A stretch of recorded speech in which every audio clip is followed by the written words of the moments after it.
Hey guys, it is Patrick. Welcome back to my YouTube channel. Today's video, one of my favorite things in the entire world, we are going to make at home today. I'm going to show you guys how you can make Panera Bread's macaroni and cheese at home. I love mac and cheese so much. It is that comfort meal, that comfort food. I love it, I love it, I love it. And Panera Bread's brings it. It is by far the best mac and cheese that you can get. I love it. It's made with like white cheddar. The sauce is rich, it's creamy. It's consistently good. So I know that they were in a TikTok scandal where people found out that it comes in a bag.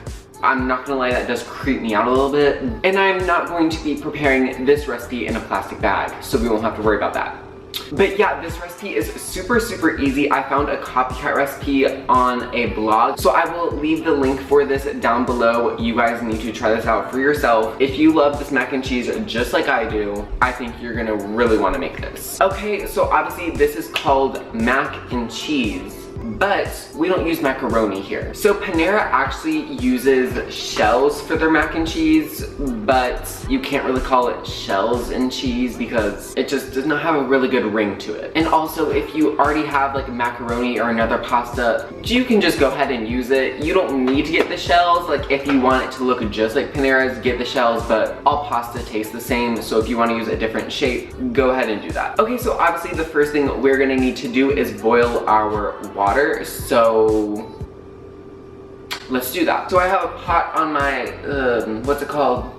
Stove. I'm gonna go ahead and fill this up with water and I'll be right back. So while our water is boiling, we can get on with the second most important ingredient in this whole recipe, and that is the cheese. So Panera uses white cheddar cheese. I think that's what makes it different from a lot of other mac and cheeses. A lot of others just use normal like yellow cheddar or like American, stuff like that. But white cheddar, she's special. She is special. So you need to go ahead and pick up an 8-ounce block of white cheddar cheese, and be sure the cheese that you're getting is really good quality. This recipe doesn't really have a lot of ingredients in it, so you're going to be able to taste the quality of the cheese when you're eating it, and you want to make sure you get a good one. Okay, but I'm in a little bit of a predicament. So I don't have a box grater. I thought I did, but I discovered like 3 minutes ago I don't. What I'm gonna do while this water is boiling is go ahead and just cut this cheese up into really small pieces and hope that that works. I'm assuming it will. All it needs to do is melt in the sauce that we're gonna make, so wish me luck. Okay guys, so this is what I did with the cheese. I just went ahead and cut it into like little pieces like this, and this will melt perfectly in the sauce that I'm gonna make. One thing I will warn you about is please do not use like pre-shredded cheese in this recipe. So when they pre-shred the cheese and put it in the bags that you get at like the grocery store, they coat it with this floury substance that prevents the cheese from like sticking to other shreds of cheese. But this floury substance will end up getting in our cheese sauce, and it will not make it as creamy or as smooth as opposed to cheese that you just grate yourself. So obviously if you have a cheese grater, use it, and if you don't, just use my little life hack. Okay, so I am back. Our water is boiling, so now I'm gonna go ahead and add the pasta in. And for this recipe, I'm using the entire 1-pound box of this. You can obviously adjust the amounts in this recipe depending on how many people you're feeding. Okay, so I'm gonna add in my pasta. Ooh. And then I need to cook this, stirring occasionally, for 11 to 12 minutes. So you're just gonna want to make sure to stir your pasta around every once in a while so that they don't stick together. And now, while our pasta is boiling away, we can go ahead and get started on our cheese sauce. So I'm gonna go ahead and put my burner over medium heat and wait for it to get So mac and cheese can be made in a lot of different ways. Obviously, there's the classic go-to boxed mac and cheese that we all know and love. Then we have the baked mac and cheese. That's like almost like a casserole style. So that has like eggs cooked into it and you sprinkle the cheese on top and it kind of bakes like that. And then you have what we're doing here, stovetop mac and cheese. So it's a lot quicker than the baked mac and cheese, but it's a little bit more high quality than the boxed mac and cheese. Okay, so our pan is hot, so now we can go ahead and start making our cheese sauce. So this might sound a little intimidating, but it is so easy. I'm gonna break it down for you. So the first thing we are going to need to do is make a roux. Now, this is used in a lot of different dishes, but essentially it is just butter and flour cooked together, and this is what's going to thicken this cheese sauce up. So the first ingredient we're going to add to the pan is 4 tablespoons of butter. Okay, so I'm gonna take my favorite kitchen gadget. It is like a whisk and a spatula in one, and it's heat resistant, and just stir my butter up, and we're going to wait until this completely melts. We don't want this butter to brown at all, we just want it to be completely melted. So this might sound a little bit weird going into mac and cheese,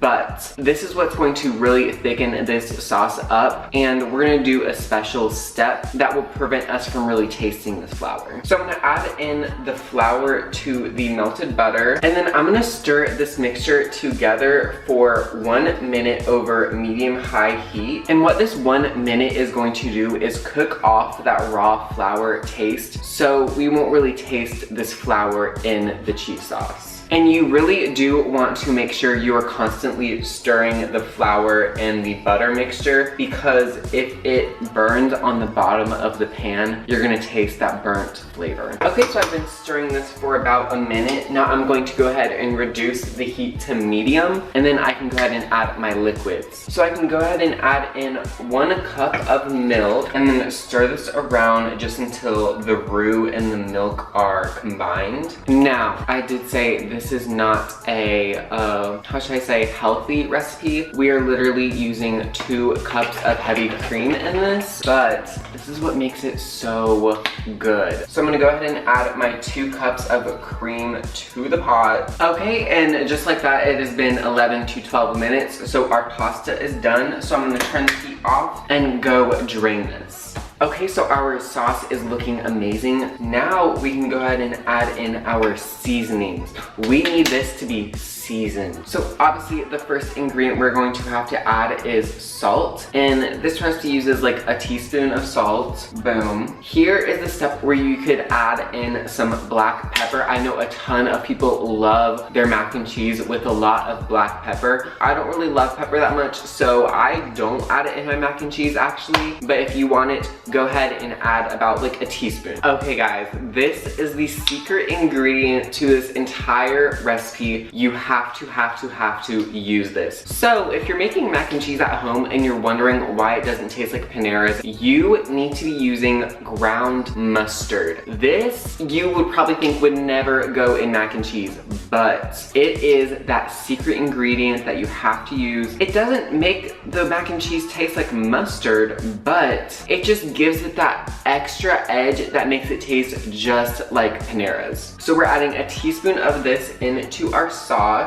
and then whisking it around. Okay, so we're gonna continue heating the sauce over medium heat until it is bubbly, until it is thick. Then we can go ahead and add in our cheese. Okay, you guys, so as you can see, the sauce is thickening up a lot. So now we can go ahead and reduce the heat to like medium low and put in the cheese. Okay, so I'm just gonna add in all of the cheese that I chopped earlier. Oh, what was that? And now I can just stir this all together until all of the cheese is completely melted, and then we are almost done. Okay guys, our cheese sauce is done. Does this not look like the most delicious, oh my gosh, mixture in the entire world? Okay, so now we can just go ahead and add in our pasta and we will be good to go. Okay, so I'm just gonna take the pasta that I drained and pour it back into the pot that it was boiling in. Then we can pour in all of our cheese sauce. Oh my gosh. This looks exactly like the Panera. Oh my gosh. This looks exactly like the one from Panera. I am shook. Oh my gosh. This looks amazing. Obviously, I'm not eating this entire bowl. It was just for the thumbnail, but I might eat this entire bowl. Okay, let's give it a try. Hold on. This is the best mac and cheese I've had in my life, period. That sharp white cheddar cheese is bringing it. Oh my god. If you are a lover of Panera bread mac and cheese, this tastes just like it. So if you love Panera bread's mac and cheese, or you just want to try a new mac and cheese recipe, I highly recommend giving this a try. If you like this video, please give it a thumbs up. Leave a comment down below. Subscribe to my channel so you don't miss any of my new videos, and I will see you guys in my next one. Bye.